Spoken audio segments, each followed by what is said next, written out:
Welcome to the Youth Sport Podcast. My name is Rihanna Poskin, and I've seen the good, the bad, and the ugly within youth sport.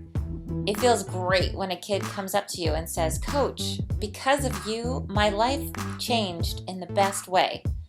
It would feel awful to hear that because of you, the coach, a kid doesn't want to have anything to do with it ever again. I believe that kids deserve to have fun, to learn, to grow, to compete, and to play in a great environment. Join me as I interview guests that spill the tea on youth sport in order to help you make an enormous impact with kids right now. This episode of the Youth Sport Podcast is brought to you by Lululemon. I am part of the Lululemon Collective and will receive commissions when you shop through my link. Buying something for you or your loved ones, like my favorite warm down joggers, helps me to continue to bring interesting and empowering conversations for everyone. I have to tell you, when I'm coaching, I want to make sure that I'm dressed appropriately, I'm comfortable, my clothes stand up to all kinds of random situations, and that I have pockets. You never know who's going to ask you to hold something for them or what random things you need to carry with you. The Lululemon warm down joggers take care of all of my needs. I invite you to find your go-to item by browsing through the entire Lululemon site. You won't be disappointed. Please use the link provided in the video description below to start shopping. Welcome to another episode of the Youth Sport Podcast. Today I have an awesome person joining me today, and I'm so pumped for you guys to get to know him as well. Omar McPherson is with me. Now, originally from Clarendon, Jamaica, Omar McPherson competed in both soccer and track and field as a youth athlete.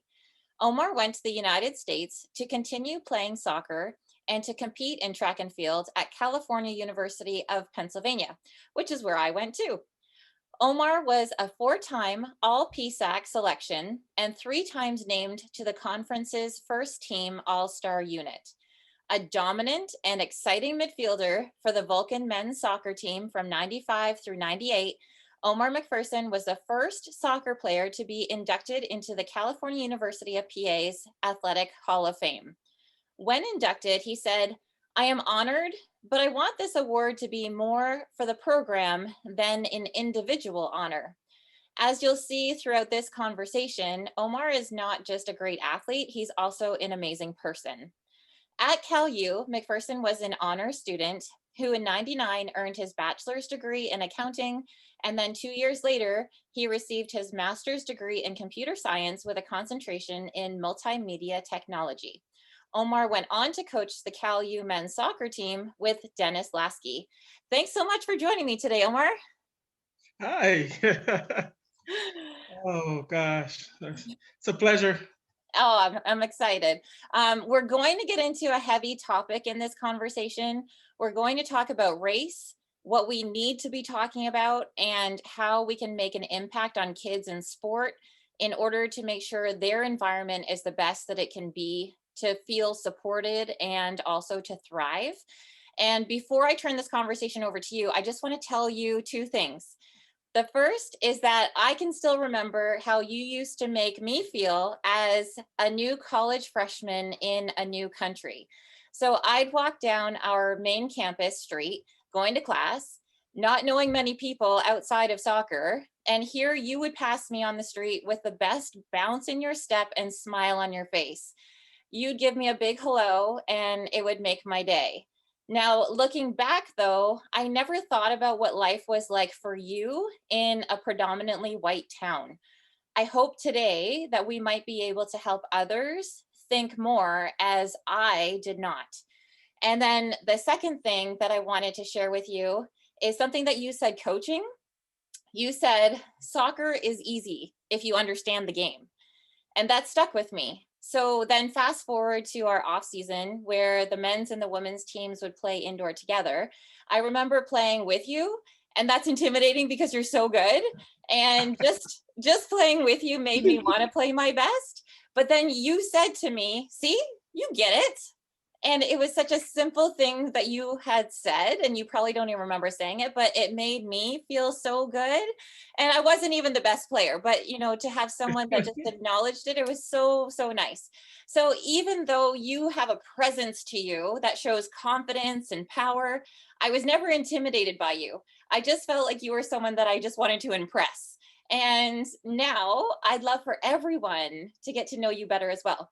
And so we'll start off a little bit with you growing up because I love to know the backstory. So, what was it like for you in your youth sport history?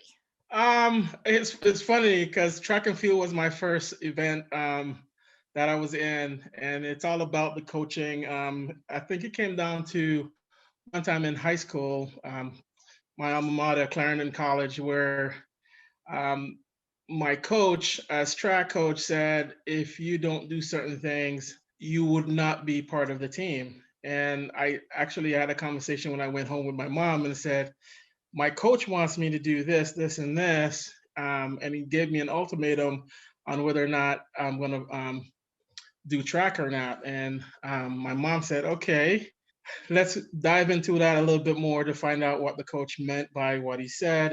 And we had a conversation with the principal of my high school and the coach, my mom, and that went well. Um, the coach kind of stuck his ground and said, you have to do track or nothing at all. And I'm like, okay, if you're gonna push me that direction, I guess I'm not going to walk away from track for a bit. Luckily, that coach left that year, and then another coach came in, and then I started doing both. But from that first coach, that said I shouldn't do. If I don't do track, I can't do anything else. That pushed me to start playing soccer, and I didn't start playing soccer until I was 13. Okay. Um, Compared to a lot of other kids, they start playing way early, but it was a little bit different in Jamaica because in Jamaica we play like 3 times a day and so on and so forth. And it's different in high school here as it is in Jamaica because when I started playing the Costa Cup and I made the team, I think I was they have forms in Jamaica. So it's like first form, second form, third form, fourth form, fifth form, sixth form is when you go into the A levels and so forth. But to close that in, when I started playing, I didn't make the team my first year. I made a team my second year, and I won the championship my fourth year. We actually won the entire thing. So it was a push in the right direction, which opened up doors for me in terms of an avenue. And the other part with that too, with all that said, there's not a lot of opportunities in Jamaica. And the year before I graduated, my brother had a scholarship to Alderson's Brothers, which I played my brother 3 years in college. He had a scholarship to Alderson Brothers in West Virginia, Philippi, West Virginia. Okay. Talk about California, Pennsylvania, and then talk about Philippi, Pennsylvania. That's a whole different ball of wax. But going back to being in Jamaica, winning the Costa Cup and going through all of that, kind of, I saw my brother got a scholarship, and so I said to myself, "Oh, there's a way out." Okay. Where my mom doesn't have to pay because she couldn't afford to pay for college for me, and my brother got a full ride. So I said, "Ah." And my friends would be kind of weird because we did stuff a little bit different.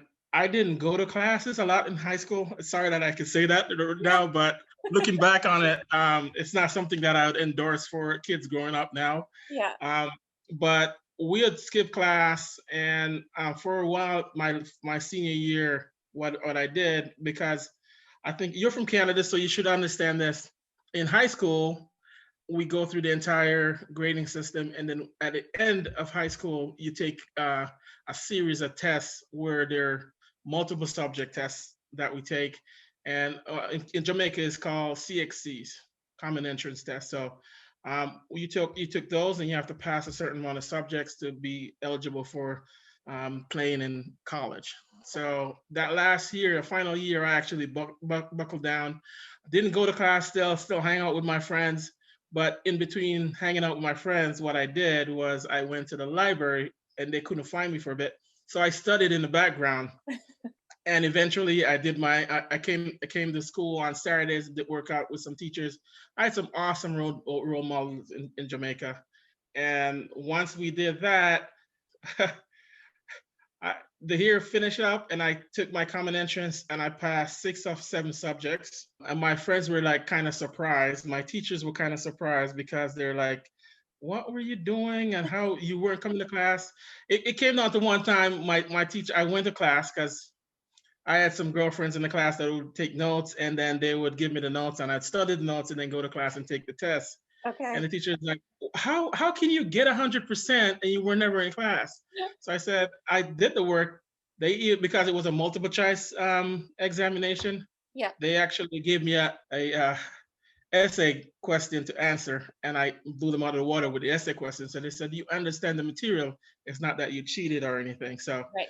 I, it was kind of a weird thing. And then once I actually got a scholarship, a bunch of my friends that were there even called me up and said, how did you do that? And I kind of explained the situation of how I did that. And they said, oh, so now I know when we couldn't find you, that's where you were. So Right. Right. they kind of put 2 and 2 together and how that worked out. But I wouldn't advise the kids to do that in high school now.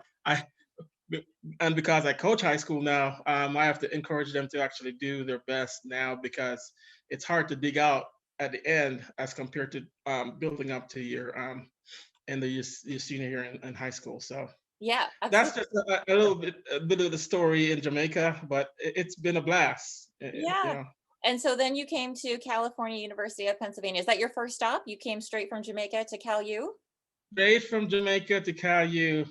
And the way I got to Cal U was kind of a weird story because Roger Gordon from Canada, Yeah. again, right? Came to Jamaica and we were playing in a postseason game because there's two different type of league in high school. It's the Costa Cup and the Manning Cup. And Roger came to Jamaica and watched me play it in a game. He came over to talk to me and stuff. I actually had two other options for choosing college. One was Coastal Carolina, and the other was South Carolina University. And then Roger came and talked to me and said, "Hey, this is a good environment." And come to think about it, when I looked at the schedule and everything, I ended up playing. I would be playing against my brother, and I'm like, "Ah, all right." And then I had some Jamaicans there and stuff, so it was a good environment. I came to the United States, and then just hanging out with the guys, and then getting to know people. It was kind of weird my first year, and just looking at my first snow was like 6 feet of snow. Okay. And again, my roommate was another Canadian, Yeah. uh, Anthony Mayer, which is an awesome guy, a goalkeeper. It was just fun, just being in the environment. First time seeing snow was kind of amazing. For the first week, he would get me my 3 meals. I didn't leave the room because it was so cold. I Uh, remember when there was a young girl who was on the tennis team. She had just come from Colombia and she didn't have the proper clothes. She thought a windbreaker was going to be enough. And all of a sudden, we were hanging out.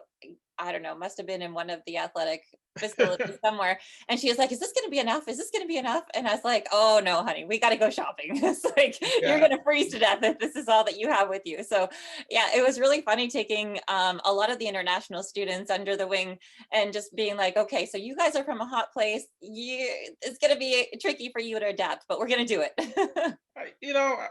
the overall thing, I felt that I was blessed to go to California University and surround myself with people who actually care about kids and not just a sporting environment.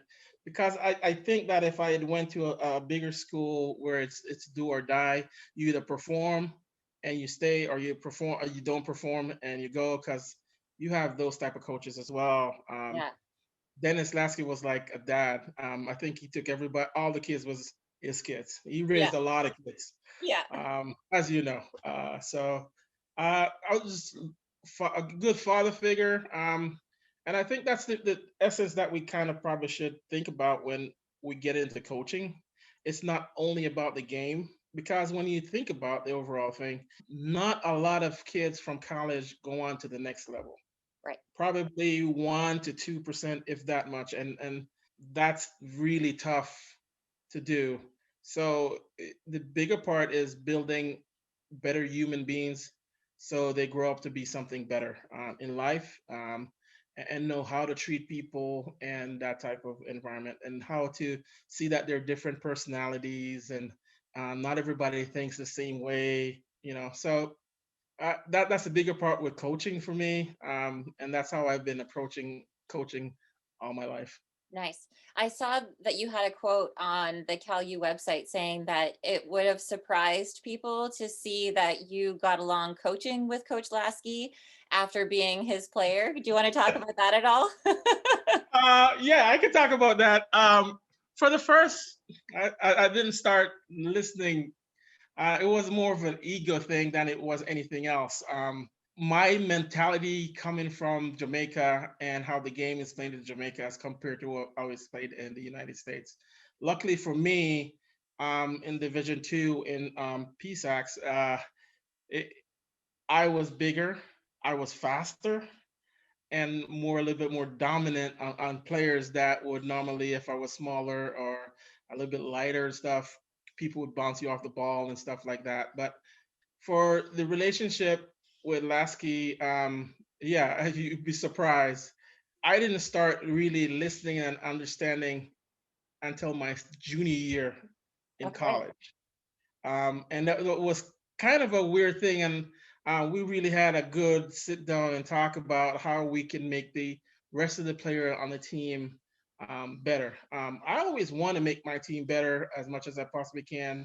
Wish I had a few more years with a couple more guys that are very integral, like Thomas Boltnar. If I was playing with those guys, it would have been a nightmare for other teams. Yeah. Um, Nicholas Adlery, some of those guys, I'll tell you, they changed the complexion of the game. Not to say anything bad about the other players that were on the team, but they were at a different level. And a couple of the conversations where I have with Lasky is, okay, I'm thinking up here and my teammates are down here. How do I get them to this point? Right. And he said, sometimes you're not going to get them there, but you just got to keep on encouraging them and doing what's best for the team and not only you. I love playing. I hate sitting the bench. But my junior year and senior year, we talked about the balance between being that player that plays the entire game when part of the other your teammates could get some playing time and get to build their to become better at playing the game. So I said, okay, we could do that. So we go back and forth on subbing in and working all the other players in. And I think that's why we were a little bit more successful my last few years in college, was because we had built kids up so they could move the ball a little bit better, get a little bit to the next level. But most of the kids that we played with was great kids, great human beings. I had fun with a lot of the kids. So going back to the Lasky situation, after those 2 years, I felt a lot better and I understood what he represented and how he wanted the game played. And to get everyone on the team on the same page is a tough thing for a coach. My last 2 years too, I had coached the California high school team, Okay. and that was a co-ed team. I think you played with Lynn Null, Yep. um, which I coached her. She was kind of better than some of the guys that were even on the high school team. It Yeah. was amazing. Yeah. So I get to understand where Lasky was coming from. It's a tough thing as a coach to Yeah. just bring all the players together all at once. But eventually, after I finished, I watched them play and stuff. And then I think it was a year or 2 years after I finished playing, I started coaching with him again. And I just understood where it was coming from and could portray that to the kids as well. Yeah, I used to love going up to the fields because we would be back to back with our training sessions, and I would see you out there on the field with the guys. You would be scrimmaging. It would be the end of the practice session, and I was just in awe of just the passion that you still had with the game and making sure that you were bringing out as much as you could from all the players. And then to have someone like you on the field, whether you're on your team or not, they're going to get so much better because they're playing against someone that understands the game. And then you're physically, you're just your presence, and then also your capabilities are just at another level. So I thought it was great that you jumped into those scrimmages and kept playing with them. Yeah, it was fun. It was fun doing all that. I had a lot of fun coaching. Good, Um, good. And I'm sure all the players got a lot out of it too, because like you said, you had a different perspective as well. And so Coach Lasky has his style, and then you have your own tools that you bring to the game and your own perspective as to how to help. And then meshing all of those different things together is really cool as a coaching staff to be able yeah, to recognize where your strengths could be useful and then where Coach Lasky's could be. And then also, I think sometimes when you've got a head coach where a player doesn't necessarily agree with them, having an assistant coach that they can go to and they can talk to is so important too. So you were that guy for a lot of them. yeah. It was one of those understanding, having them understand the level at which they want to be and where we could be, and just saying, okay, do you understand what he's portraying, or understand what was the game at which, at what level he wanted you to get to. And yeah, it was good just actually having those conversations with the kids, and working through some of their hardship. For most kids, and we had a lot of international kids on the team, just breaking down just the stereotype of international kids coming in, and how PSAX was, because the Division Two was a little bit different in Western Pennsylvania than it was every other place. So say you go to like the North Carolinas or stuff like that, LA or so, it's more of a technical game. Mhm. The ball is going ping, ping, ping, ping, ping, ping. With PSAX, most of it is almost like you're playing football sometimes. How physical the game was. Yeah. But there still were a lot of technical players there. But what I was used to in Jamaica with moving without the ball was amazing, because uh, the difference between Jamaica and the United States is, in high school, we didn't play a game until September, and we started in April. Okay. So we started fitness and start building the team. So when we got to September and start playing league games, Yeah. we didn't have to look where our players are. You just knew. We just hit the ball and they arrive. Yeah. It was one of those amazing kind of deals. There were so many very, very talented kids in Jamaica. It's unreal. The problem was the education side of it, Okay. and not being prepared when the opportunity comes. And that was one of the things. And I try to teach the kids now that if you don't have the subjects and you don't have what it takes, and the opportunity presents itself, you will not have the opportunity when it comes. Right. And I think that in just life as a whole, even in working environments, you just got to get prepared. So when the opportunity comes, you're ready for the opportunity. So Yeah, absolutely. So we had a couple of little back and forth conversations in preparing for this chat, and I wanted to get your take on all kinds of things because I'm seeing different things in sport, and I don't know if kids are necessarily prepared for dealing with those situations. And so, what I'm getting to is the racial issues within sport. And so I am from a predominantly white town where I grew up, and I currently live in an area that's predominantly white. And then I also went to university in a town that was predominantly white. And so, I was raised in a way to respect everybody, but I didn't even consider what the other perspective would have been going through. So, you walking down the street, always having a smile on your face and just being over the top friendly with everybody, I would have just assumed Omar is such a happy guy. He's so friendly. He's just like the greatest guy to be around, never even considering that there could have been things going on that I didn't know about. So, do you want to talk about that at all? Did you have any experience coming into that town that wasn't a great situation? it's funny. just having Jamaicans there, and having the background for those guys being there and understanding how the community works and stuff, and they advising me and stuff for the first 3 4 months, because I came in August or July. I came in July of 2005 and was there during the summer, and it was when college is not in, it was more of like 400 people in town, Yeah. period. But when college is in, I know it grew over time. It was more like 8,000 to 9,000 people in town with the college kids. But just coming in, I was homesick my first 4 or 5 months. But at the same point, at the same time, my mentality at that point was there was no other option. Okay. Um, and I was going to make sure that I did what I needed to do to get a good education and play the game that I love so much. Uh, I was brought up similar to how you were brought up. Treat everybody with respect. Obey your elders. Everyone is created equal. So that's how I was brought up.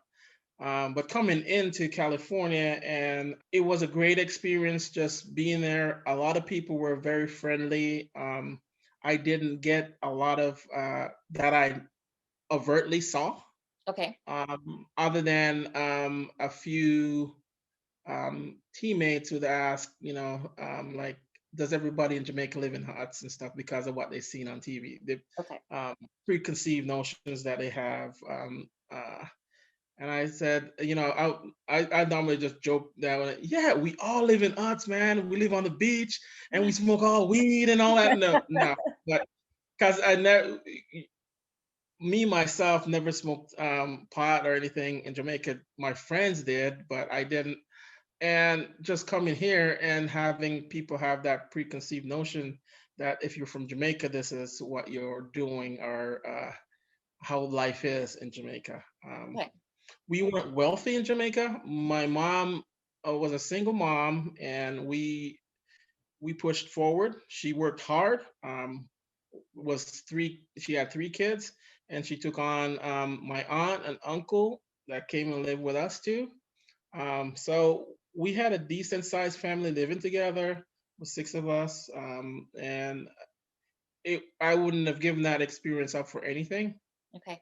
because they all taught us how to treat people, and how we treat people in life dictates how you live your life. I also didn't see, like I said, a lot of overt racism in California, Pennsylvania, but just sometimes uh, I think I think when you think about racism, it's more of ignorance and not knowing. Okay. Um, not knowing, or never been in any situation where there are socioeconomical issues with some of the kids. A lot of my teammates, they're pretty decent in terms of that. I know I wasn't included in a lot of different scenarios with some of my teammates, but I didn't see that as anything. My take on that was that's their life, and my life is a little bit different.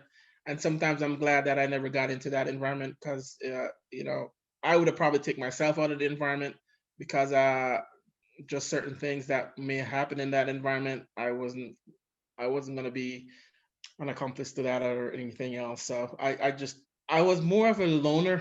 I could say that I'm more of a loner overall. So my take on the overall issues and the overall how people treat people, I can't control what other people do, but I can control what I do.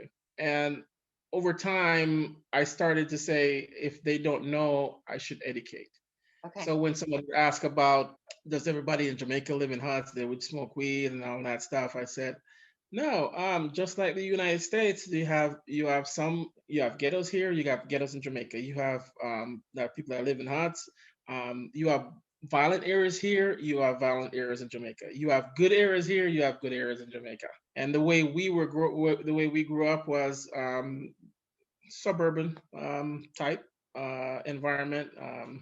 Wasn't a rich neighborhood compared to here, where everything was given to us. We had to work for stuff. My mom worked her butt off, and we worked our butt off at doing stuff that was needed for the family. So it the overall deal with just racism in California, Pennsylvania, I didn't see a lot of it. I met my wife in California, Pennsylvania. She's from Jersey, and she saw a little bit of that when she started teaching. It kind of came out in certain events and certain things that she did, and even at the high school there. And the other part with just the how people thought process is, I could say majority of the people we met in Pennsylvania that lived in Pennsylvania never even left Washington, Pennsylvania, the Right. county of Washington, Right. which is unbelievable. Yeah, that blew my mind too. That's just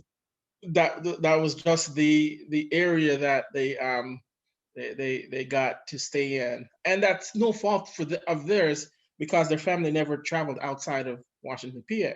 Right. But at the same time, I would advise them there's a lot more things outside of Washington, PA. It's a lot more diverse. There's other people in the world with different thought processes that could actually influence or you could learn from. Right. Um, Now, you mentioned ignorance, and I want to understand your perspective of where that fault might lie, and in order to make a difference with the kids that we're working with.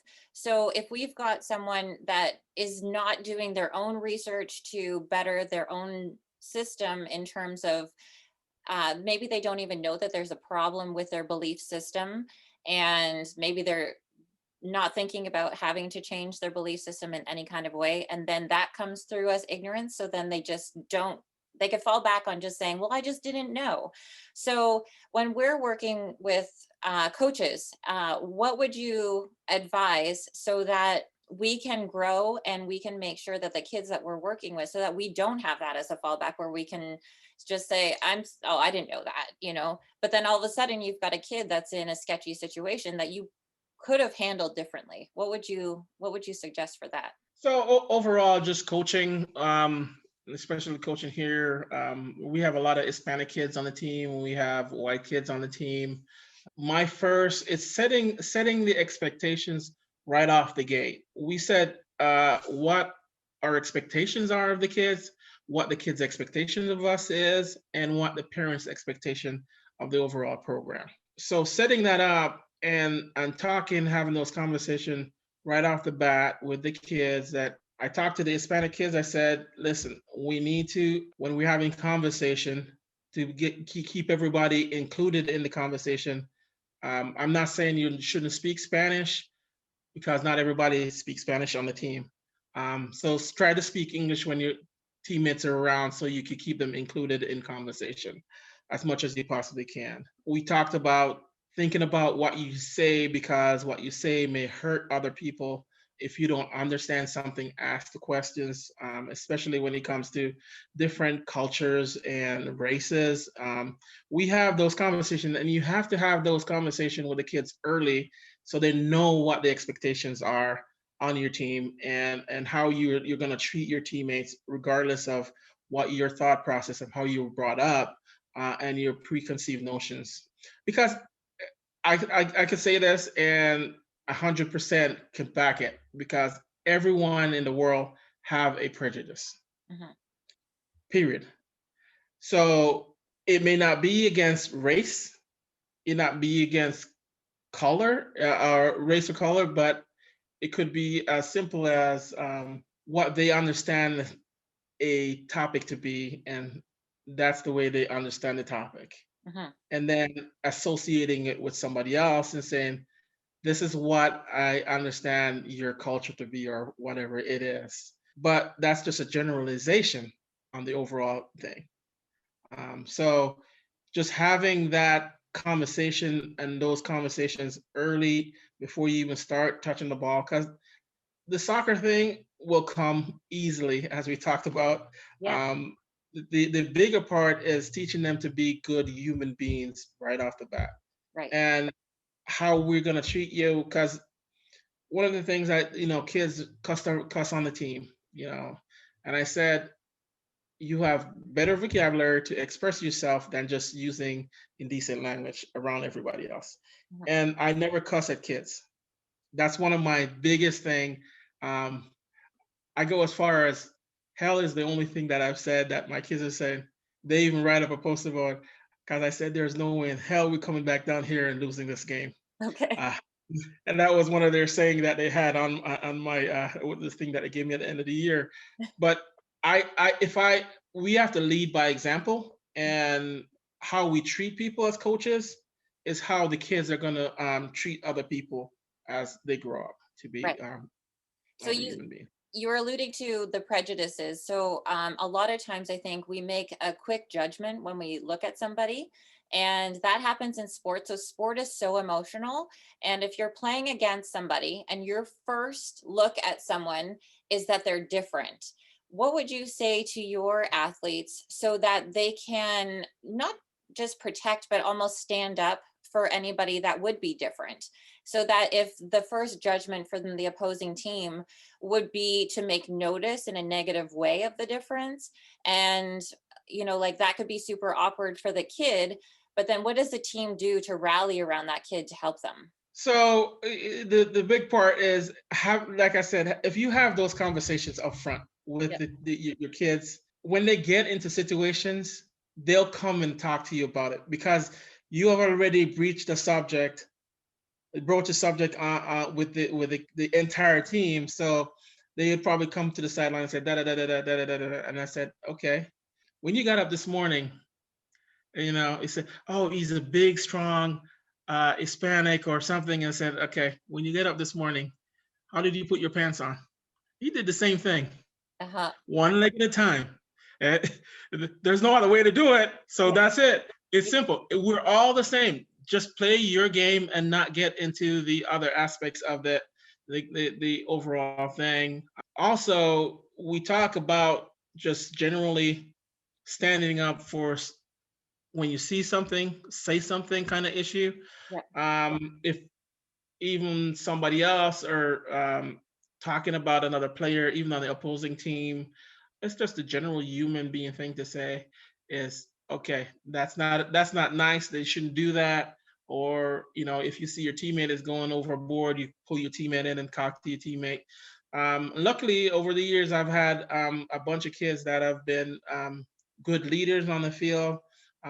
They don't get into race issues. They don't look at anybody differently in terms of preconceived notions on how they perceive the other person. So it's having those conversations and be open to have those conversations.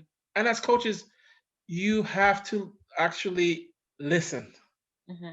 because there's a lot of times the kids have a lot to say, but if you shut them down every time they try to say something, they won't want to come to you and say something because they don't. Okay, he's gonna just shut me down, so I'm not going to even have that conversation with a coach. But I've been here in California for 13 years, going on 14 years, Now we have to and my clarify because it's confusing. So now you're in the state of California, California. Yes. yes, I've been in California, Paso Robles, California, the state of California, for the last 14 years, and I've coached for the last 14 years. My first year, I coached JV girls, and then my second year, I coached the JV boys, and then 3 years in, I picked up the varsity soccer program. And when I got the varsity soccer program, the way I looked at it was a soccer program as a whole and not just the varsity team. Okay. So everyone felt included right off the bat that they're part of a program. Okay. Now, with you coaching, have you had any issues with white players with you being their coach, or has that always just been a non-issue? Players having issues with me is more about playing time. Okay. I don't think it was more about race or anything because I was open and listened to the players overall. If they had stuff to say, I listened and I could explain why I went the way I went with the decision making and what they needed to improve on. So the race part, if they had any issues with that, I don't know. I've learned over the years that if you set the expectations right off the bat as a coach, Yep. and put that out there, the kids would understand where you're coming from and understand that this is the way the program is going to be run. And understanding, okay, if you have an issue with certain things, you could come and talk to the coach about it. Yeah. And I had a coaching staff when I started varsity. I have the same coaching staff even now. One of the only teams on campus that has the same coaching staff, and it's because of the way we ran the program. And you notice I use the we, not I, because we're a collective group. And most of my conversation you hear me talk about, it's not going to say I. It's going to be more about we when it comes to the team or the collective group. Because without the great coaches you have, you don't look good coaching either. So it's a team effort overall. Right. And there's been a lot of conversation of representation matters. Was that important for you, or was it exactly what you were saying, that so long as you knew where the coach was coming from, that it didn't really matter someone that looked like you having a coaching position with you? I have, in terms of the coaching positions right now, I have a Caucasian male, two Hispanic male, two Caucasian, two Hispanic, and me, and two African Americans Okay. coaching staff. So it's a well-rounded coaching staff, Yeah. and we're all on the same page because we normally sit down before season start and go over the plans and where we want to go with the program. And it's known from because we have three different programs: the Frosh, JV, and varsity programs, and we use those as feeder programs for the varsity team. So coming in this year, we could have just picked a team before we even start based on what we've seen last year, unless somebody else comes into the school that is new, transferred in, or something to that effect, then we'd give them an opportunity. So Yeah. that's how I go about it. It wasn't that I said I want two Hispanic, two Caucasian, and Right. two African American. It just worked out that they were also the more qualified people Right. and fit into the program of where we wanted to go. Okay. Um, and that's how I looked at it. Talking about just going back to this career on a whole, and I know this from just overall, just general thinking, is that there's politics anywhere you go. Soccer is one of the most political environment that you could ever be in because it's sometimes who you know, not how well you play. Okay. Um, so it's a little bit, I've seen it from that aspect, but that's the same way in real life. Hmm. Going to an interview could be political too, and how they think about who they want and what the person look like and how they want their company vision. So, and if I'm even going into that environment, I rather them not taking me if it's not something that's going to fit their environment. Okay. So, Yeah. luckily, I've been blessed with a lot of great mentors. Working at SAI in California, Pennsylvania, and even working here. Other jobs, I've only had one job since I've been here, and that's the same job I have. Nice. Uh, and I had four different bosses. Okay. I've been here at the same company, and they all been good about giving back to the community. So just going into coaching and telling them what done with the community and helping kids and stuff. Yeah. They're supportive. I get in, I do my job, I go home, I go coach.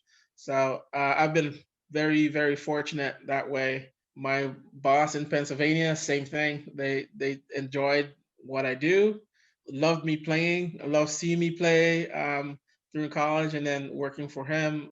Unfortunately, he's passed from leukemia, but I tell you, I've been in the United States for what, 26, 27 years, Okay. and I've been just blessed tremendously. I don't know. The Lord had put me in different positions that's where I should be. It's Okay. not, you know, me putting myself in that position. It's just I just end up in the right situations. Right. I wanted to ask you, and I asked you if it was okay that I asked you this earlier. And I, from also for myself raising children, I would like to know your take on what we need to be talking about with our kids. So there's a lot of times where there has to be serious conversations that have to happen with people of color. And I want to make sure that we do our part on the side of maybe where we wouldn't even know that there were issues with people of color. That there could be things that the kids are already having a radar for that my kids being a white kid would not even know to look out for. What would I need to do in order to make sure that I support people of color? It's just understanding the prejudice that's out there. I've I'm in transit right now. That's my job, Okay. um, and just understanding how different situations would be perceived. Say, for example, a black guy call in saying that there's an issue, and the cop shows up, and before anything and asking any questions, they would say, "What does that guy? What did he do?" So they go to the Caucasian person who was causing the problem, Uh-huh. and not go to the person who actually called in the problem, Okay. because they just assume that that is the case. I have a lot of police friends here, and even having those conversations, there are a lot of good cops, Uh-huh. um, and they're just those few that makes the headlines look a lot more worse than it actually is. Okay. And I do support that, from your perspective, just talking to your kids is understanding that if there's a situation like that, how they could be an advocate for the person that actually called and said, "Hey, he's not the guy that called. This is the guy that called. He's the one that's causing the problem." And a Okay. lot of times people just sit there and watch the event happen Uh-huh. and not say a thing, and it could have resolved a lot of the issues. Okay. Um, there, there are bad people anywhere you go, Yeah. um, from different colors, race, whatever you want to call it. It's also just the understanding of other people and treating everyone as a human being, Uh-huh. and not having those preconceived notions that this is the way it's going to be. And you go back to saying, how can we teach our kids to do this? Yeah. Teach your kids common decency, like you're doing now. It's not, you don't see color, you see the person for the person, and just being nice to people. It's really basic, but I make it seem so basic, but it is harder, Yeah. um, to have the kids get that mentality and keep that mentality, and it's reinforcing it day after day, Because I did hear for that. us. Sorry, Go ahead. I just wanted to make sure I don't forget. I did hear that there's a lot of people that are advocating for white people to not just say that everybody is the same, that we do have to recognize that people of color are going to be treated differently. And so when I teach my kids, same as what I said at the beginning of this conversation, when I saw you walking down the street, I didn't consider that there might be other things going on because you are a person of color. And because it wasn't on my radar. So I want to make sure I do this properly. So if my kids are not recognizing that someone might have a different community experience just based on the color of their skin, I want to make sure that they're recognizing that. Does that make sense? Yes, absolutely. Absolutely. What would happen if I was a little bit different to you then, and not smiling and, just being cordial and saying hi? What would have been your take then? Maybe that you were having a bad day. Like I would probably it would be based on your emotional status that day. I wouldn't say that because you're a black man that was how you were. I would say, like because that's I would try and figure out like what's going on with Omar. Like usually he's smiling all the time and he's not. So what's going on? That would be my take. But you were always that smiley guy and very happy guy. It's weird because my cup is always half full, not Yeah. half empty. Yeah. That's how I treat my life on a daily basis. It's Yeah. half full all the time. Do I have bad days? I do. My wife could say that I have bad days some more times than other people that see me outside, Yeah. which is kind of weird that you'd have more liberties with your family than you do with people on the outside. But at the same time, I'm always, if I could change somebody's perspective on a daily basis, I would do that. And if they ask questions and want to understand what's going on, I would do that. Yeah. And I treat everybody equally. There's no, he doesn't like me because I'm white. He doesn't like me because I'm black. He doesn't like me because I'm Hispanic. He doesn't like me because I'm German. He doesn't like me because whatever. He doesn't like me. I Yeah. treat everybody equal, regardless of how they would want to treat me, Right. and have grace about giving people a little bit of a grace on how they would say certain things. I have staff members that would say certain things, and they'd call me later and I said, you know, I could have responded in the same way you did, Hmm. but that would make the situation better.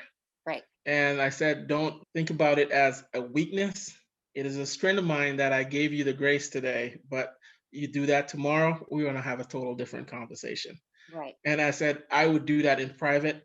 You did that in a public setting, I would do that in private.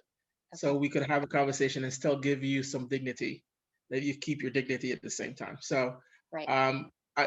going forward, I would expect the same thing from you. Now And you. I've gotten a lot of good results from that because, understanding people and why they do certain things is a key part of not jumping to conclusions, because nowadays in the media itself, Yeah.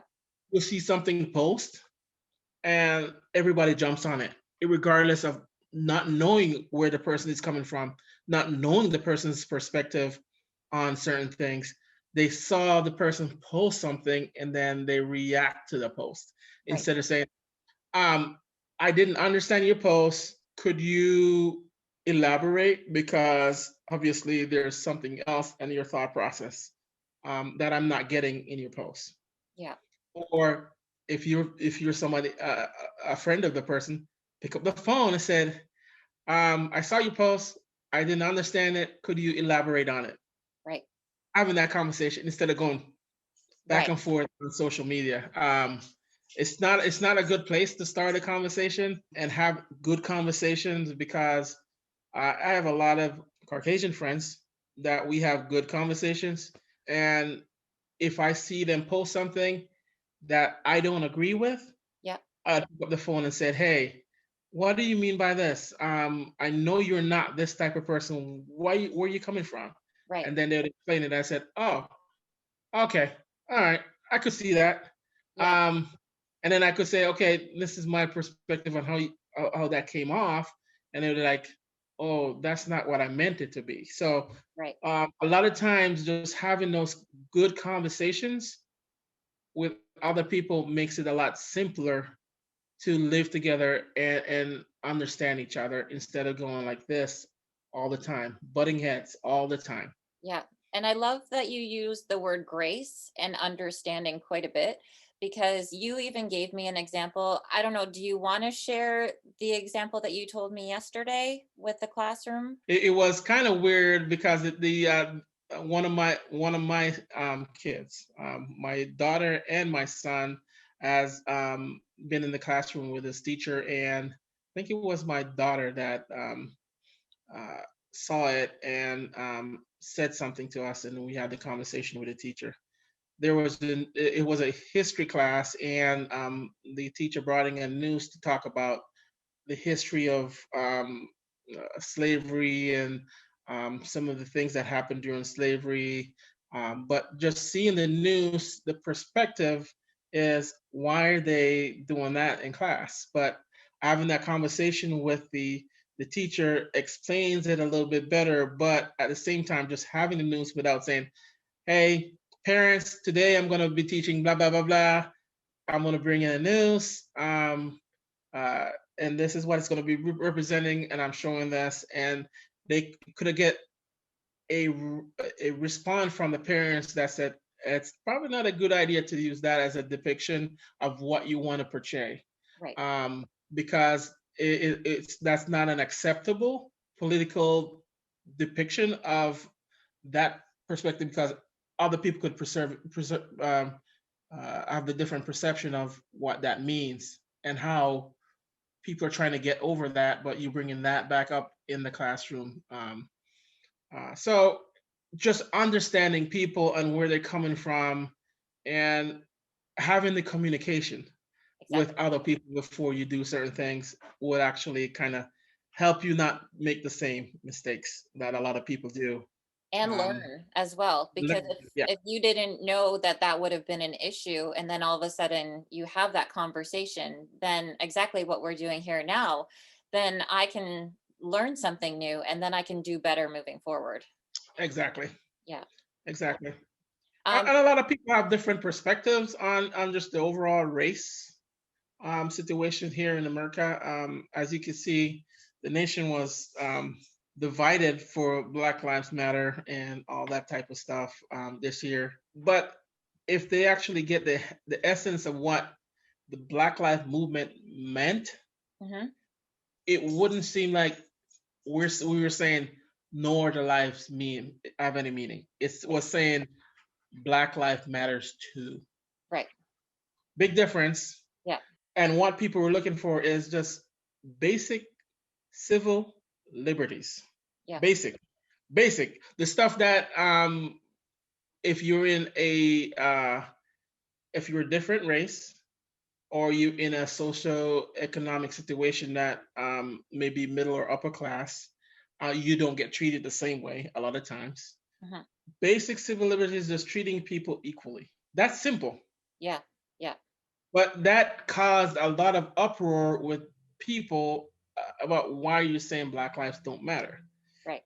It's not so much about Black lives against cops as it is about Black life, and it went overboard when the riots and stuff started happening, because that's not what the essence of the overall movement meant. It was more like, if you're in a low income neighborhood, this is how people are treated, whether you're black or white living in that neighborhood. Okay. You go to certain cities and you can see certain areas would get response from the cops quicker than the certain areas.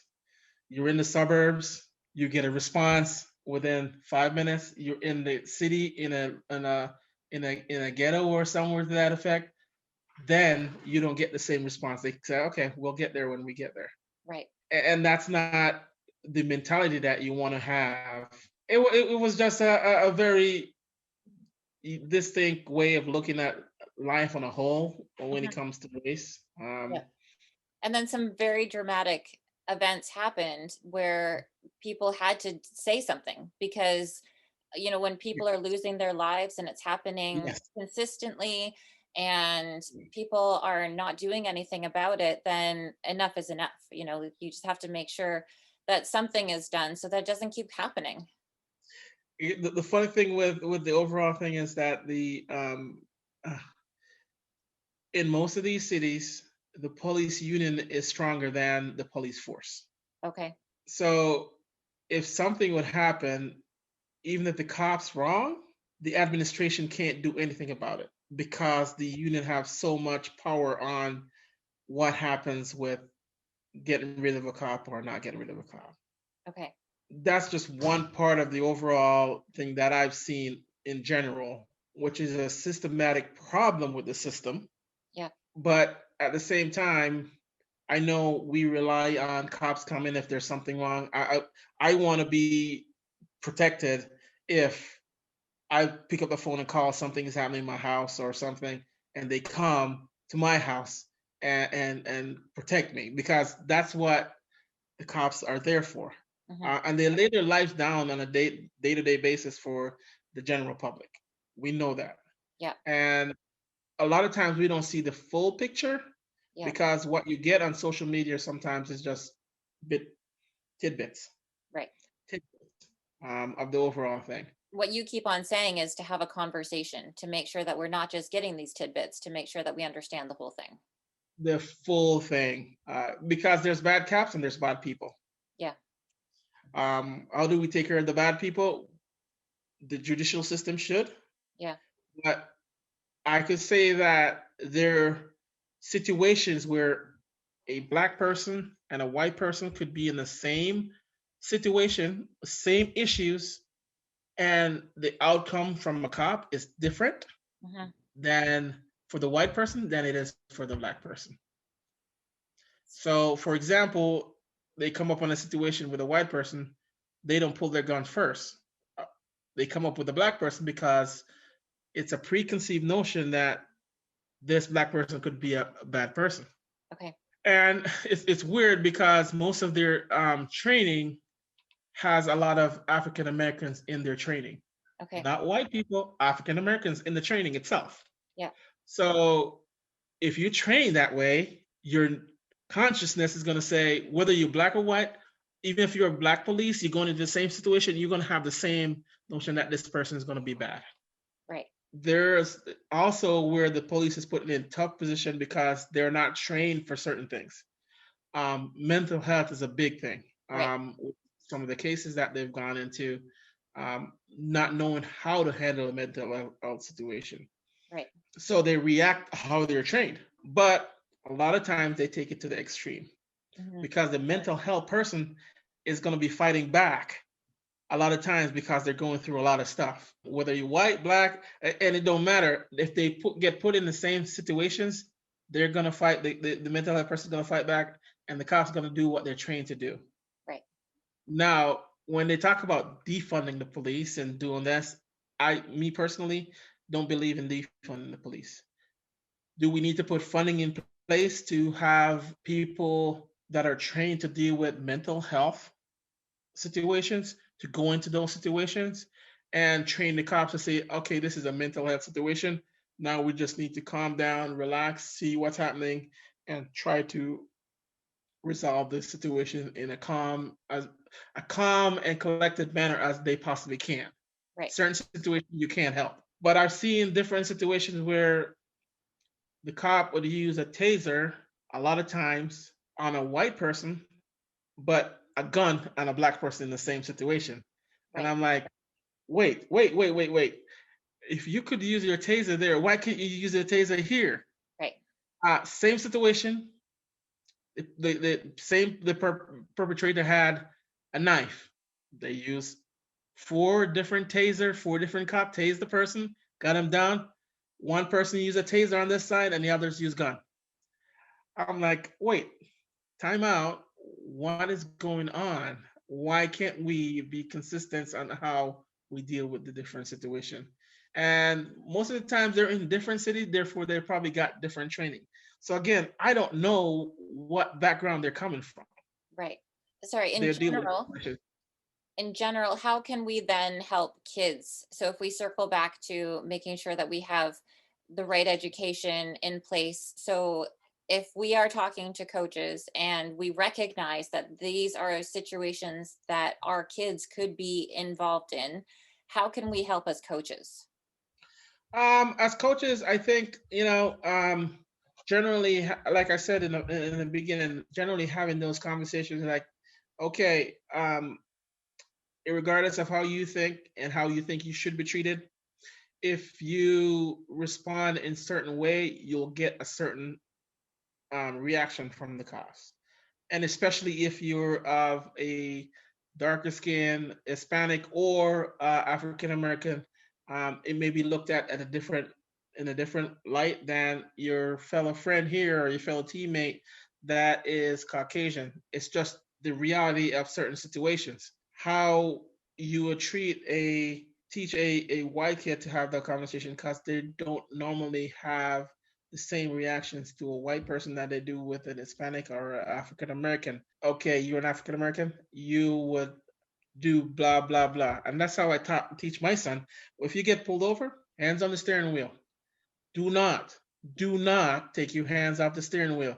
And if they ask you to get something, said, okay, my uh, driver's registration and insurance is in the glove compartment. May I move my right hand over to go get it? Slowly, and you see me doing that slowly, and I go get it. Because if you do this and they come and you ask for your driver's license, you do this, they'll think you're reaching for a gun. You don't know, and they make split decisions.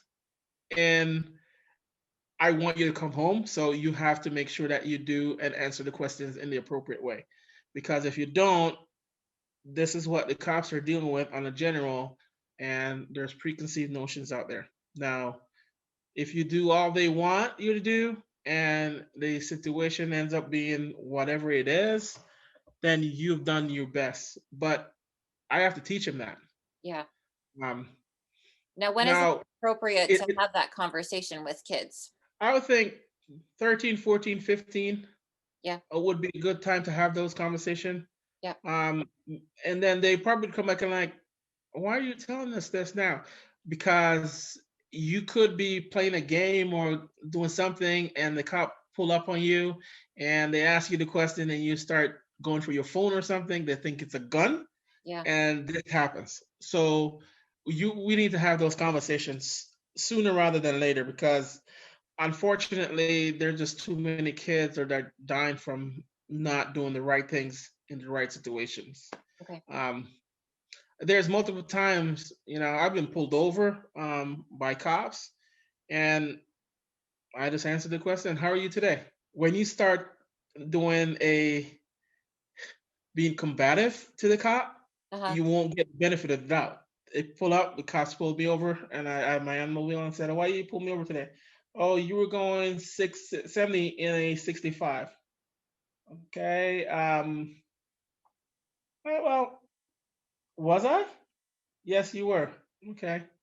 And then the cops was like, "Yeah, okay." So recently, there's been some accidents where a 900-pound wild hog run across the freeway and take out a axle of the tractor trailer that was going down the road. And I start laughing, and the cops was like, "Why are you laughing?" I'm dead serious, because when he said 900-pound wild pig running across the freeway, I thought he was just joking, because I've never seen anything like it. Right. But he said, "Yeah, there are 900-pound hogs running across the freeway, taking out that." I'm like, "Okay, you're serious." And we had a conversation. He said, "Okay, take your time, get where you get going, get home safe." Just having some good conversations with cops, stuff can turn out better than you anticipate them to. But a lot of times now, what we're taught and what we see on social media is people saying you should take your phone out and start recording. Okay. That is not a good thing to do, because your phone may look like a gun, Right. which will cause the cop to react a different way. Right. It's just we don't think through a lot of the things that we need to think through, and how people would react from one way to the other. And again, if you do everything you're supposed to do and you still get treated that way, I am sorry that you have to be treated that way. But you keep on having to remind your kids that that's the way you're supposed to do it, day in, day out. We have to do that on our end to make sure that our kids come home safe. My kids go out and play. They call it. They have to get to one fugitive. Okay. Have you ever heard of the game Fugitive? No, I haven't. Okay, so the game Fugitive is that they have to get from a spot in town to another spot in town without their friends catching or finding them, Okay. and And this is is this on all on foot? foot. Okay. Yeah. It's all on foot. The friends are driving around, but they're walking, and they Okay. have to hide their way to get to the next side of town. Okay. And I'm like, "So when do you guys play this game? What do you do?" "Oh, we cut through some houses and we do some other things." And I'm like, I don't like they come home safe and everything, and I'm like, "You gotta be kidding me. Do you know if the person see you coming through their yard, they think it's a burglary or something going on, that they call the cops, you get hunted by the cops or something?" And like, you guys are you but at the same time, I was like, they're kids. They do this without any regard for anything else that's gonna happen. Right. And you just gotta pray that they come back home alive. Yeah. And Yeah. you can only control what you can. And by teaching them early what to expect. If you get pulled over, you can get with the cops. You know our numbers. You could have them call, and we deal with that from then on. So Yeah. Yeah. Well, a few things kept on coming up, and I just wanted to make sure that I highlight it because I think that you're just such an amazing person. You kept on saying grace and understanding, and I feel like you have this part of you that is very compassionate and that you're looking for the good in a lot of people. And even though people might be doing something that they're ignorant in their actions and in their beliefs, you are still looking for the good in that person and trying to understand why they might act in that kind of a way. And I think that so many people can learn from you just because of the person that you are. yeah, and understanding is the key to most of the misunderstandings that we have. It's you heard It's what I very said. simple. Understanding is the misunderstanding that we have, Right. and it's just figuring out how do you do that. I just hate to see how people are so divided on something that they could come together and support and make this nation itself a better place to live for everyone and not just the elites or anything else. We could go on for a long period of time just talking about what's going on here in the United States over the past year. And it's not only over the past year that this has been going on, Yeah. it's been going on since the 1800s. Yeah. People have been fighting for civil liberties, freedom from slavery. I probably wouldn't have been here having this conversation with you if it wasn't for people who gave their lives, persistence, just to give their kids and their grandkids and their great grandkids the opportunity to be where we are now. Right. I hope that people listening to you can also take that role as well, where they can take what they're learning and make an impact so that the lives that they do impact are better. And you're saying very simple things that we can do, and I just really appreciate that you've taken the time to have this conversation with me because I think it's really important. And we will wrap up, but I just wanted to point out as well that maybe in our coaching courses we had chatted before talking about whether or not you had ever had any race discussion in a coaching course, and I know I haven't. And so I don't know if that's something that we need to have. What's your opinion on that? We do need to have those conversations in the coaching courses and how we set those expectations when you're as a leading a program for the kids to actually learn something. And it goes back to what was said in the beginning. We can change a lot of perceptions Yep. on how things are in the world. I think in coaching sessions they don't breach some of those topics because they want it to be more about just soccer than it is about lives. Right. And not having those conversations in that setting doesn't set up a young coach that is just trying to get into the field the right frame of mind to deal with these issues. I also think that a lot of coaches are not equipped to deal with situations like that because they don't understand the situations like that. Exactly. And they've never been in situations like that either. Exactly. So that's the thing. I think if more people and just seeing what's happening over the last year and said, okay, how do we deal with diversity, inclusion in coaching? Right. Diversity, inclusion, equality in coaching. It should be part of the curriculum in coaching seminars that you go to, or in general, not only in coaching, but in your jobs, Yeah. because people come up with a lot of good ideas if they feel included in situations and conversations about stuff and said, how have you dealt with this? And just sharing the information back and forth. Yeah, I had a situation, but I didn't know how to deal with it. And the other coach said, okay, this is the way I dealt with the situation. And another coach said, yeah, I dealt with the same situation, but in a different manner. And people gain experience from others that have been through it, Yep. and hopefully there is somebody in the room from a different background or something that can actually give a live feed of how they've seen stuff happen throughout their lives and throughout their coaching careers. But in general, like I said, we had a conversation yesterday before we setting up for this. Is soccer is so diverse, it's unreal that none of this is taught in coaching sessions. Yeah. Yeah. It's unreal. But I'm seeing more and more, and even not only from locally or nationwide, but internationally, that people are actually having these conversations, and more of the well-known names are having these conversations, and the players are having those conversations with teammates, and the coaches are having those conversations with their players. So I think most of this is opening up eyes and wanting to learn from others on where they're coming from and how to handle the situation when it comes up. It's a good thing, and I like where it's going.